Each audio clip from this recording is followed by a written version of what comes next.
Iar am fost la Bricodepo. Iar am luat o grămadă de chestii pe care cred că o să le returnez dacă nu reușesc să fac ceva din ele.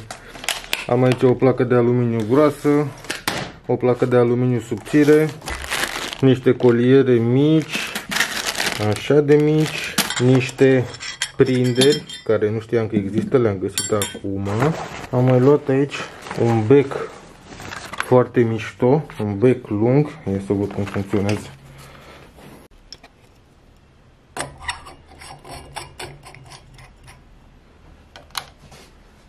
Ia ce tare e.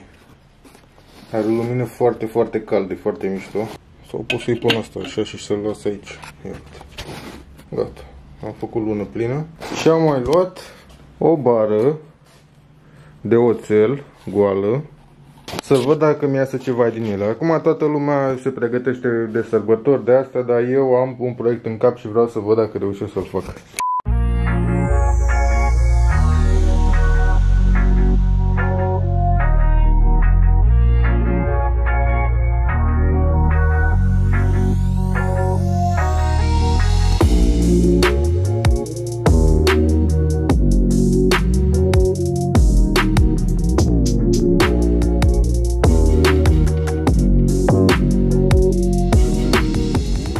Procesul ăsta a durat zile întregi și am avut nevoie să fac mai multe vizite la mai multe magazine de bricolaj din București ca să pot să-l termin, așa că n-am putut să stau cu camera în brațe în timp ce am lucrat la el. Dar l-am documentat prin poze. Deci practic o să vă arăt procesul cu mai puține frame-uri. O să vă pun câte o poză, câte o poză. Prima dată am tăiat țeava pe jumate și am prins-o în niște coliere ca să-mi fac o idee cum ar arăta, cum ar trebui să fie fixată. Apoi n-am mai avut răbdare să continui și m-am apucat să decupez o aripa asta pentru roata din față din bucata de aluminiu. Cu asta ar fi trebuit să încep, sincer, pentru că a plouat o săptămână în continuu când m-am apucat eu să fac proiectul. O săptămână a fost doar udă afară, n-am putut să mă duc niciunde fără să mă spoiesc. Am luat designul de la aripa din spate și am decupat și pe față exact la fel, doar că mai lungă, iar ca să pot să o fixez pe ghidoni am dat o gaură în mijloc și am făcut o tăitură în partea din dreapta ca să pot să o bag. Având în vedere că e o folie de aluminiu subțire și o să fie mereu în mișcare, că o bate vântul, m-am gândit că n-are rost să pun vopsea pe ea, oricum vopseaua sare și pe partea de sus am pus niște vopsea sărit.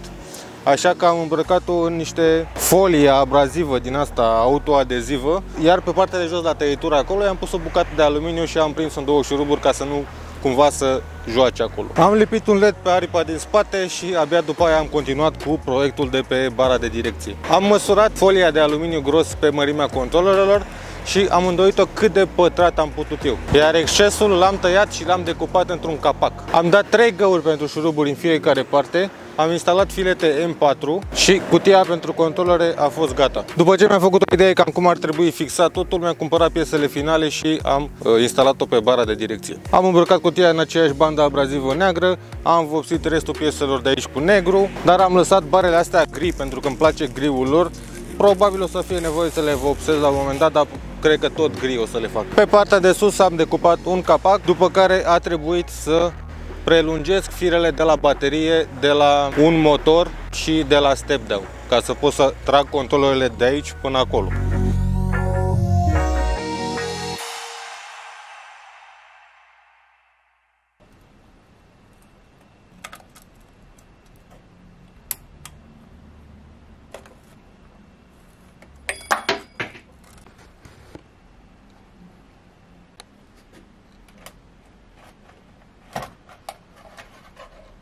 Avem înăuntru. Așa arată înăuntru.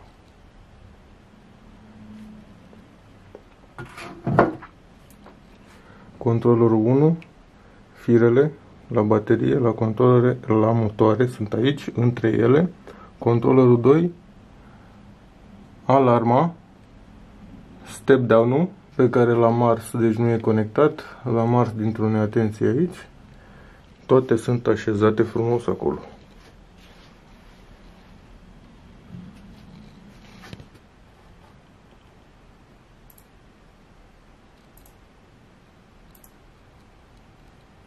Iar aici a rămas o baterie mică așa pe care mi-e și rușine să vă arăt, dar ghiciți ce urmează. În tot spațiul ăsta aici, ghiciți ce urmează să fac.